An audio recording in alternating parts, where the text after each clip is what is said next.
बिस्मिल्लाहिर्रहमानिर्रहीम। क्लास 6 का मैथमेटिक्स है, 7th चैप्टर है उसका, एक्सरसाइज 7A फाइनेंशियल अर्थमेटिक। इसका पहला सवाल है कि अगर if a bag containing 12 kg basmati rice sells at 492 rupees के जोन सा एक बैग है, उसमें 12 किलो बासमती चावल है और वो जोन से 492 रुपीज़ में बिका है। तो उसने कहा है कि बताओ कि 2 किलो चावलों की क्या कीमत होगी, यानी 12 किलो चावलों की कीमत है 492, तो ये 12 किलो की कीमत है। तो उसने कहा कि 2 किलो की क्या कीमत होती है। तो ये एक मेथड कहलाता है यूनिटरी मेथड, यानी इकाई का कायदा इसे उर्दू में कहते हैं। यूनिटरी मेथड के इसमें पहले हम 1 किलो की कीमत मालूम करेंगे, फिर जो 1 किलो की कीमत आएगी उसे हम फिर मल्टीप्लाई कर देंगे। 2 किलो मालूम करना है, 4 किलो मालूम करना है, 6 किलो मालूम करना है, जो भी मालूम करना है उसे हम मल्टीप्लाई कर देते हैं। तो इसमें हमें उसने जो चीज़ दी है वो ये कहा है कि 12 किलो जो चावल हैं उनकी कीमत, यानी प्राइस ऑफ 12 kg राइस जो सी है वो हमें मालूम है 492 है। ठीक है, तो हमने पहले लिखा कि 12 किलो चावलों की कीमत जो है वो 492 रुपीज़ है। तो 1 किलो चावल की कीमत कितनी होगी, तो ये जो 492 होता है ना, जो बराबर है इज इक्वल टू के बाद लिखते हैं हम इससे डिवाइड कर देते हैं, ये 12 नीचे आ जाता है, तो फिर हमारे पास 1 किलो चावल की कीमत आ जाती है। ठीक है, तो यहाँ पे जब हम लिखेंगे तो प्राइस ऑफ 12 kg जो सी वो 492 का है, तो एक की कितनी कीमत होगी, तो ये 492 को हम 12 से इससे डिवाइड कर देंगे, ये चीज़ नीचे आ जाती होती है। नीचे आएगी तो जब हम इसे डिवाइड करेंगे ना, आप अपने कैलकुलेटर से डिवाइड करें या आप जो उनसे वैसे डिवाइड कर लें तो भी वही आ जाएगा। देखें 492 को आपने 12 से किया तो 12 4 ज़ा 48, 1 और 2 आ जाएगा, तो 12 1 ज़ा 12, तो ये 41 रुपीज़ आपके पास आ गए। ठीक है, अगर आपकी टीचर ने यहाँ पे 41 लिखा है तो 41 ही ठीक है, नहीं तो इसके साथ जो सा है वो रुपीज़ भी आएगा कि 41 रुपीज़ का 1 किलो चावल है। अब जब 1 किलो चावल की कीमत 41 की है तो उसने कहा यह है कि 2 किलो चावलों की कीमत बताएं, तो फिर हम ये 41 को हम 2 से मल्टीप्लाई कर देंगे। ठीक है, क्योंकि 2 किलो चावल का है। अगर यहाँ पे 4 किलो लिखा होता तो फिर हम 4 से मल्टीप्लाई करते, अगर 10 किलो लिखा होता तो हम 10 किलो से मल्टीप्लाई करते, लेकिन यहाँ पे उसने कहा है कि आपने 2 किलो चावलों की कीमत मालूम करनी है। तो 1 किलो चावल की कीमत 41 है, तो 2 किलो की कितनी होगी, 2 से ज़रब दे देंगे, तो हमारे पास जो सा है ये ₹82 जो सा है ना, ये हमारे पास आंसर आ जाएगा कि 82 रुपीज़ के 2 किलो चावल हमारे पास आ जाएंगे। ठीक है, बाकी स्टेटमेंट जिस तरह से आपकी टीचर करवाए आपने उस तरह से करनी है। सेकंड क्वेश्चन है कि if a dozen eggs cost 36, यानी अगर तो जो होती हैं 12, डजन का मतलब होता है 12, तो डजन एग्स का मतलब ये होता है कि 12 अंडों की कीमत जो सी है वो है 36 रुपीज़। तो उसने कहा कि बताओ 7 अंडों की कीमत कितनी होगी। तो हमें क्या मालूम है कि 12 अंडों की, यानी डजन के बजाय हम 12 भी लिख सकते हैं, लेकिन जो आपकी टीचर लिखवाए, तो डजन एग्स की कीमत है 36, तो एक की कितनी होगी, हम इस 36 को 12 से डिवाइड कर देंगे। 12 से जब हमने डिवाइड किया तो हम जब यहाँ पे डिवाइड करेंगे, यहाँ पे हम लिखेंगे ये जो है 36 और यहाँ पे 12 लिखेंगे, तो 12 3 ज़ा 36 आता है हमारे पास। तो ये 3 आंसर, यानी एक अंडा जो है वो 3 रुपये का आएगा।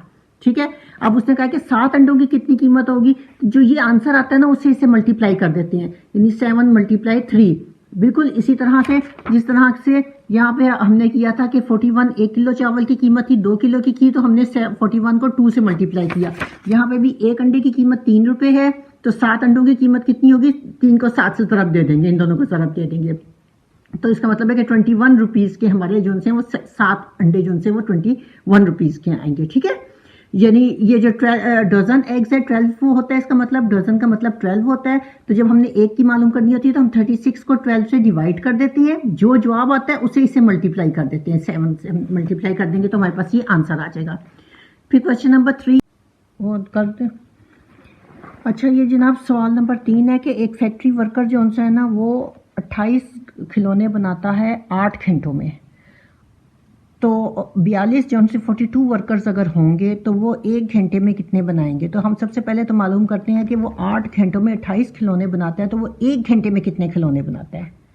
ठीक है, तो इसके लिए हम जब करेंगे तो हम कहेंगे कि एक जो फैक्ट्री वर्कर है वो 8 घंटों में वो कितने बनाता है, 28 खिलौने बनाता है। ठीक है, तो 1 घंटे में कितने बनाएगा, इस 28 को हम इससे डिवाइड कर देंगे, जिस तरह हम पहले भी करते आ रहे हैं कि हम जो रकम यहाँ पे मौजूद होती है उससे इससे डिवाइड कर देते हैं, ये चीज़ नीचे आ जाती होती है। ठीक है, तो ये नीचे आ जाएगी तो 28/8 हो जाएगा।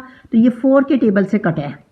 ठीक है, 4 2 ज़ा 8 और 4 7 ज़ा 27, यानी 4 के टेबल से हमने जो है ना इसे कैंसलिंग की है। ये देखें यहाँ पे हम ऐसे रखेंगे, ये 28 है, ये 4 के तो 4 7 ज़ा 28 आया है, और ये जो सा है नीचे का यहाँ पे 8 है, तो ये 4 2 ज़ा 8 आया है। ठीक है, तो ये हमने 4 के टेबल से काटा है इसे। जब हमने 4 के टेबल से हमने काटा तो 4 2 ज़ा 8 आ गया और 4 7 ज़ा 28 हो गया। ठीक है, 4 का टेबल पढ़ेंगी आप तो ये किया, तो ये 7/2 ट्वाइस वो 1 घंटे में बनाता है। अब उसने कहा 1 घंटे में इतने बनते हैं, तो 42 वर्कर्स हैं, उनकी स्पीड एक ही जैसी है, तो 42 वर्कर्स 1 घंटे में कितने बनाएंगे। तो फिर हम क्या करेंगे, ये 7/2 जो ये आया है इसे हम मल्टीप्लाई कर देंगे 42 वर्कर्स से, क्योंकि अब 42 वर्कर्स ने बनाने हैं।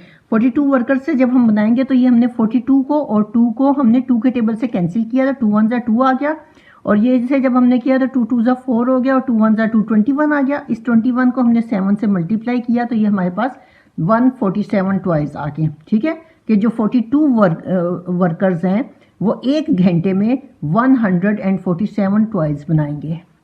क्लियर। अगला सवाल जी आ जाता है कि जो फास्टेस्ट मैन है, ये आप अपनी बुक में पूरा क्वेश्चन देख लीजिएगा। जो मैं समझी वो ये है ये क्वेश्चन ये है कि जो तेज तरीन आदमी है ना वो 9 सेकंड में तय करता है 100 मीटर। ठीक है, तो उन्होंने ये कहा है कि 1 मिनट और 2 सेकंड के अंदर वो कितना फासला तय करेगा। तो इसमें सबसे पहले तो हमने ये होता है कि हमने यूनिट 1 रखनी होती है, यानी उसने पहले हमें ये बताया है कि वो 9 सेकंड में 100 मीटर फासला तय करता है। तो अब आगे जो उसने 1 मिनट और 2 सेकंड है ना, तो इसे भी हमने सेकंड में बदलना होगा।